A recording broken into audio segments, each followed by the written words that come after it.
Profcast.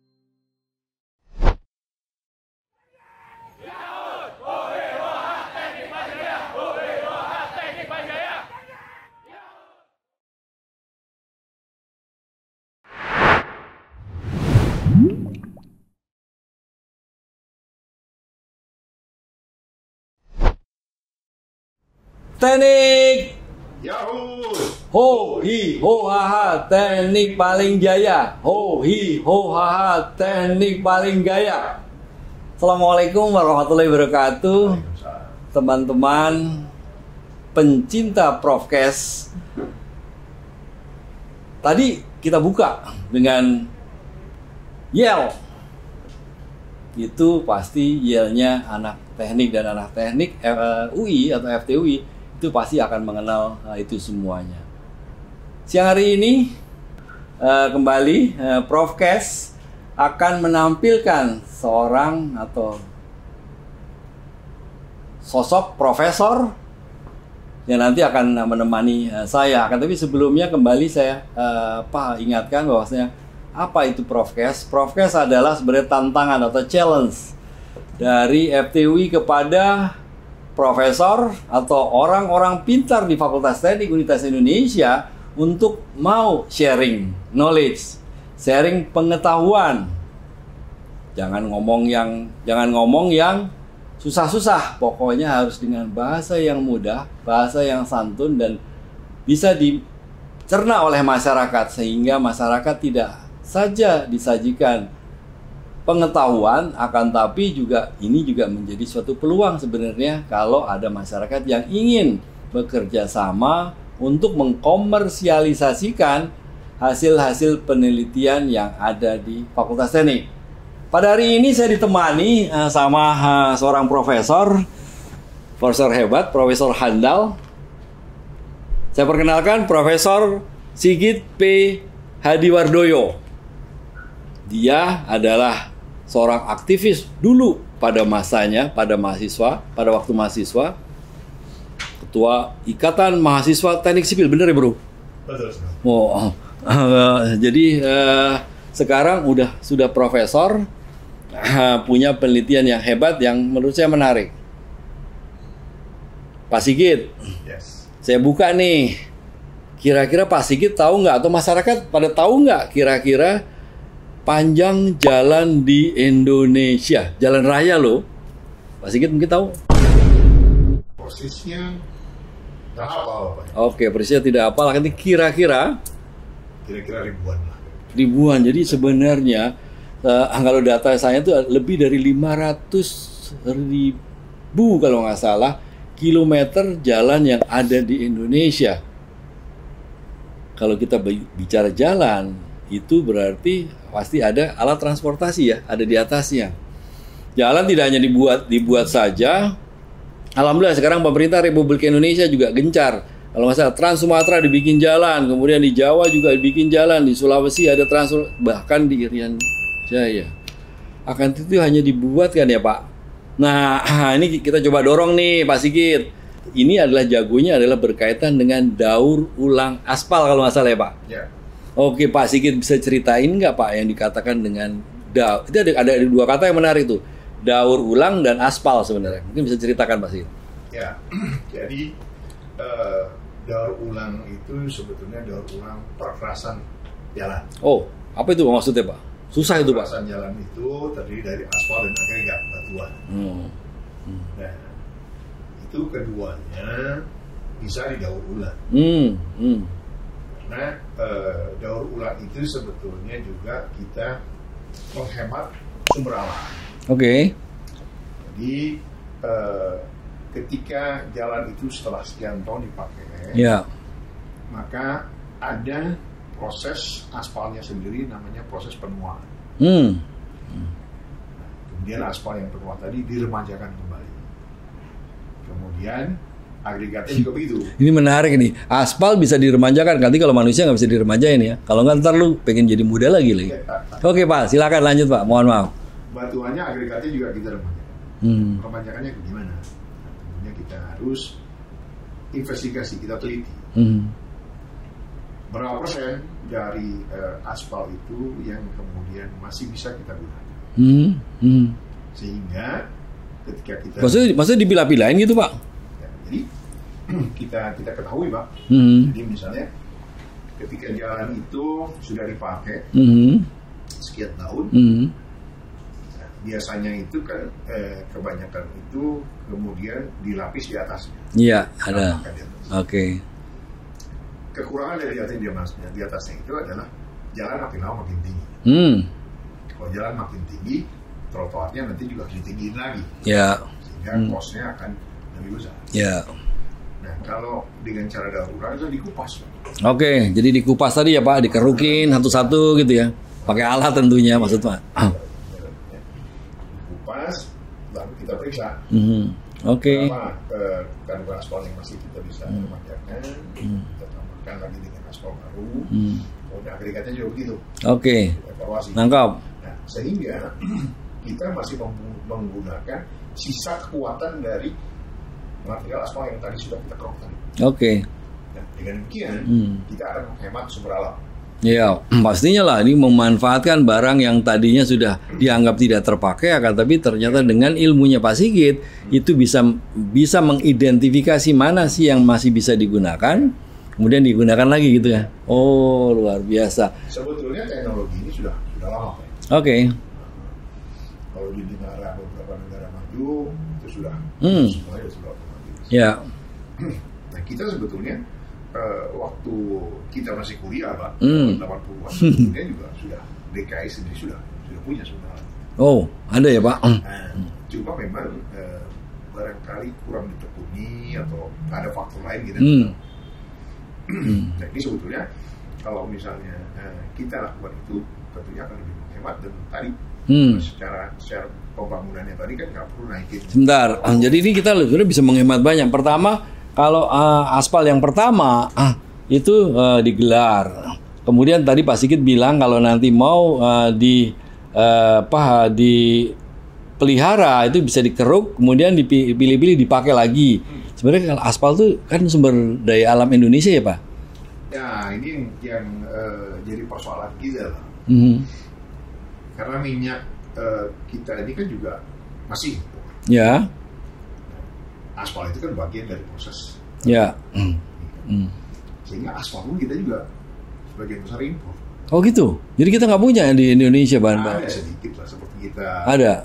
Bahan sebenarnya ada atau kita belum tahu nih Pak sebenarnya? Ada. Ada ya. Bahwa misalnya Pertamina segala macam itu juga produksi itu kan. Kita kan punya sumber. Soalnya kan ya kita selalu di bahwasanya sumber daya alam. Kemarin kita bicara macam-macam Pak Sigit. Kita bicara tentang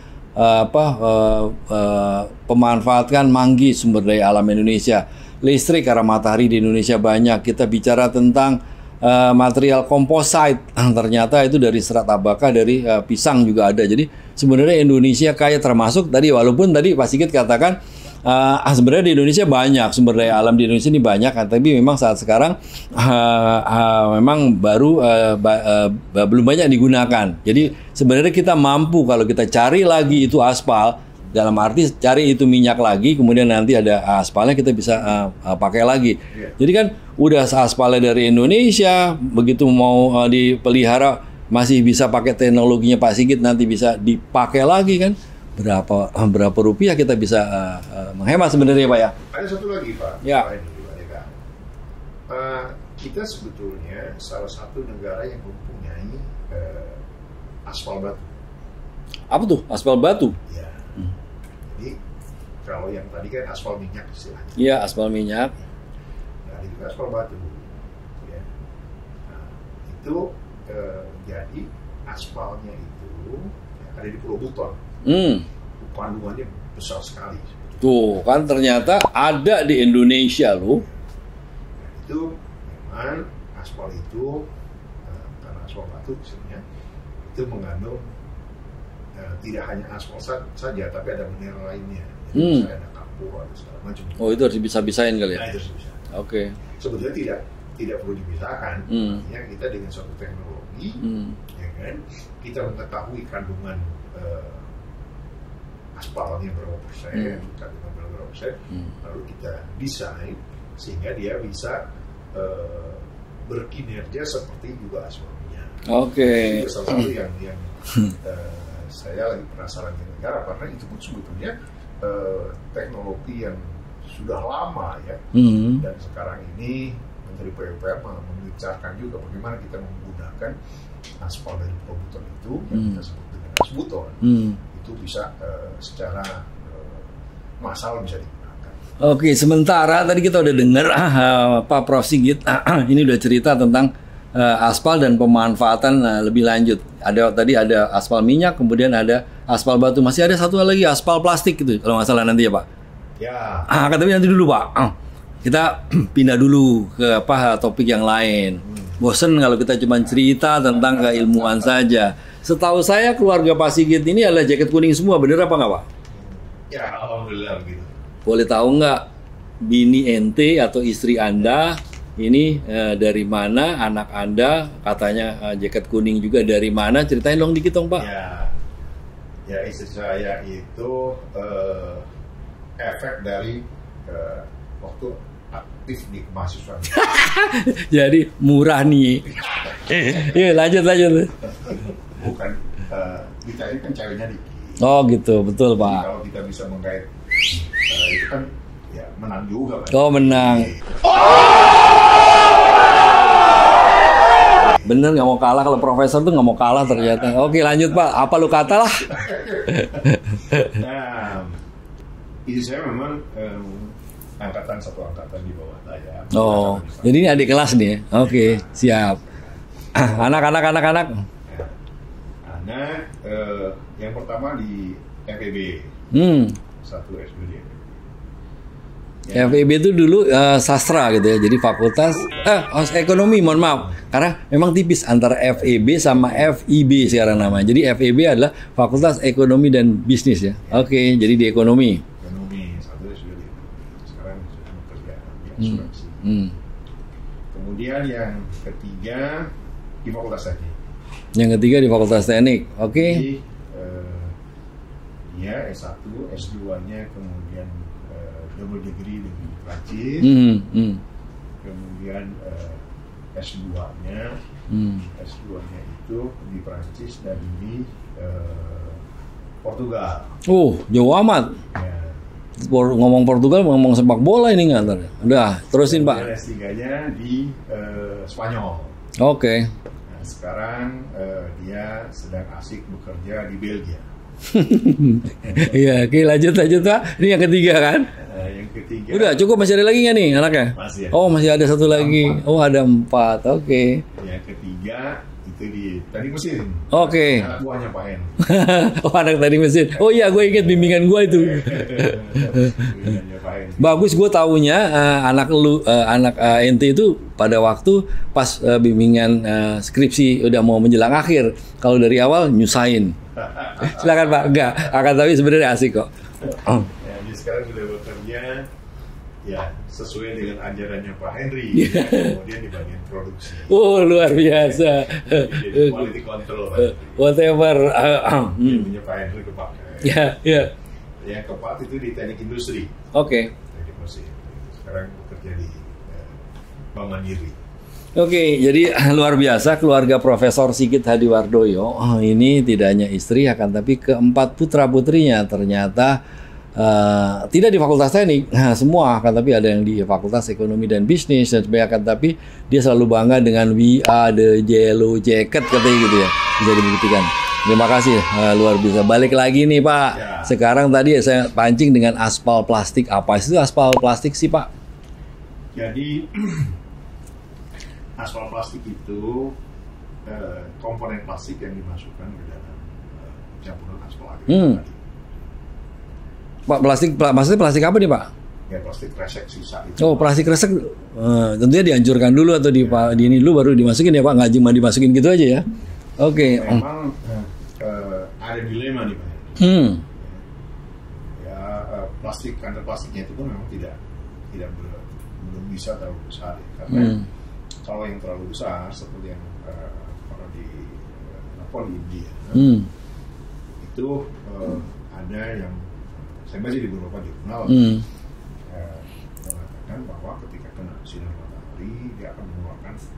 suatu gas yang ya. Nah itu yang sebetulnya juga sedang menjadi penelitian juga sebenarnya di beberapa negara. Bagaimana supaya tidak menimbulkan, sebetulnya kan niatnya ingin memanfaatkan limbah plastik yang susah diselesaikan. Ya. Tapi kemudian kalau misalnya menimbulkan hal yang lain kan juga ini harus diselesaikan juga, tidak membahayakan. Ya. Jadi ada alternatif, udah 3 tuh, ada aspal, plastik lagi ya kan, tapi memang masih dalam penelitian. Tentunya juga pastinya komposisinya nggak banyak ya plastiknya ya Pak ya. Tapi lumayan, tadinya plastik dianggap tidak bermanfaat, plastik listrik tidak bermanfaat, akhirnya ternyata bisa jadi campuran untuk agregat untuk nanti jadi lapisan aspal. Jadi menarik kan teman-teman semuanya. Kita bisa dengar tadi apa yang disampaikan oleh Pak Sigit mengenai aspal. Ada lagi Pak aspal yang lain? Sementara udah 3 aja kali ya. Nanti mungkin dalam episode berikutnya baru lu cerita lagi tentang urusannya sama aspal mengaspal. Nah, tapi belum berakhir Pak Sigit. Mungkin siap. Sebetulnya kalau di tantangan di para ahli perkerasan ya. Sekarang ini terutama di Indonesia ya. Indonesia ini kan suhunya cukup tinggi. Suhunya cukup tinggi sehingga aspal itu kan makin suhunya makin tinggi dia makin meleleh. Iya. Sehingga teknologi yang sedang banyak dikembangkan itu bagaimana kita menambahkan bahan tambah misalnya aditif. Bagaimana supaya dia tahan terhadap suhu dan juga dia tahan terhadap tekanan. Ini yang tekanan tuh berarti truknya beban segala macam. Karena kalau kita bicara perkerasan aspal itu tidak hanya yang di jalan Pak Hendry, termasuk juga misalnya untuk runway, pesawat ya untuk landing sama take off pesawat ya. Atau misalnya untuk lapangan penumpukan di pelabuhan, ya. Nah itu kan beban-beban yang berat. Ya. Jadi kalau kita bicara itu, kan tentunya tidak hanya kekerasan yang di jalan raya saja, tapi juga ternyata ada penggunaan di yang tempat lain yang memang. Misalnya pesawat itu kan sekarang daya angkutnya kan luar biasa Pak. Biasa. Kemudian juga kontainer juga. Iya. Nah itulah sebetulnya tantangan menarik kalau kita melakukan penelitian di bidang perkerasan. Luar biasa. Jadi ya memang tidak hanya aspalnya kan, tapi juga tadi area-area ini adalah tantangan berikutnya yang tentunya ini jadi bahan untuk Pak Sigit untuk mengembangkan keilmuannya ke depan lebih baik lagi. Nah Pak Sigit tadi ini balik melipir lagi nih. Jadi ngomonglah atau ceritalah, sebenarnya beliau ini selain profesor di Teknik Sipil FTUI, ini beliau sekarang juga masih menjabat menjadi Direktur program vokasi Universitas Indonesia ya Pak Sigit ya. Mau cerita tentang vokasi? Silakan, saya kasih kesempatan. Jadi kita keluar dari aspal tapi ngomong vokasi dikit lalu. Ya, jadi program vokasional itu adalah lebih mengutamakan keterampilan. Jadi kalau kita mempelajari ya karakter orang itu, ada yang dia terampil, tapi mungkin kemampuan berpikirnya kurang. Tapi bahkan ada juga yang kemampuan berpikirnya tinggi, tapi juga kurang terampil. Iya. Nah, kita kan ambil contoh ya, teman kita misalnya dulu mahasiswa kan, yang dulunya misalnya bangor mau jadi pejabat, jadi pengusaha, yang sukses gitu kan. Yang dulunya waktu itu pinter-pinter, tapi sekarang jadi biasa aja. Biasa aja. Nah, kemudian saya mencoba di vokasi di UI, lalu saya sampaikan ke teman-teman, coba kita gali. Kita gali bagaimana mahasiswa ini kita ketahui keterampilan. Sehingga kalau di sana itu 70% praktek. Oke. Jadi itu yang membedakan di level universitas ya. Kalau vokasional itu berarti 70% praktek, 30% teorinya 30% saja. Kalau di perguruan tinggi kan 60% teori, 40% mungkin praktek atau sebaliknya lah. Nah, gitu itu, ya. kurikulum saya ubah Pak. Oh. Yang menarik itu adalah ketika penilaian praktek menjadi porsinya lebih besar daripada penilaian teori. Ya memang waktu memulainya agak berat. Ya. Tapi setelah berjalan dan kita melibatkan para industri, waktu saya masuk di sana itu hanya beberapa prodi yang IP rata-rata lulusannya di atas 3. Hanya beberapa prodi. Oke. Nah, saya dongkrak sistem penilaian, sistem perkuliahannya. Alhamdulillah semua prodi sudah di atas 3. Oh yes. Bahkan mungkin mengagetkan juga Pak Henry. Ya. Saya juga kaget juga gitu ya. Bahwa cum laude-nya kemarin itu 54%. Wah, jadi udah top lah pokoknya. Saya udah dengar tentang vokasi, tapi untuk yang pengen tahu program vokasi lebih lanjut nanti bisa di channelnya vokasi. Nah, sekarang kita channelnya adalah channel Profkes, tapi luar biasa. Tadi saya sampaikan bahwa profesor ini memang profesor yang nggak mau diem juga, selain meneliti juga dia ternyata bisa mengembangkan vokasi UI ini udah cukup menarik lah. Soalnya menarik banget. Apa? Sebetulnya saya waktu mahasiswa seperti dulu kita kuliah, kita aktif, saya tidak pernah terpikirkan untuk jadi dosen. Oh gitu. Tidak pernah. Gue kenal sih sama abang lu, almarhum Wahyu Syah. Dia nggak pernah jadi. Oke. Nggak kebayang jadi. Dulu kebayanginnya ya. Pengen jadi pengusaha, uangnya banyak. Cuman ternyata sekarang dosen duitnya juga banyak loh. Bener gak? Enggak deh. Yang penting cukup dan kita mensyukuri apa yang kita dapatkan, itu yang paling penting ya.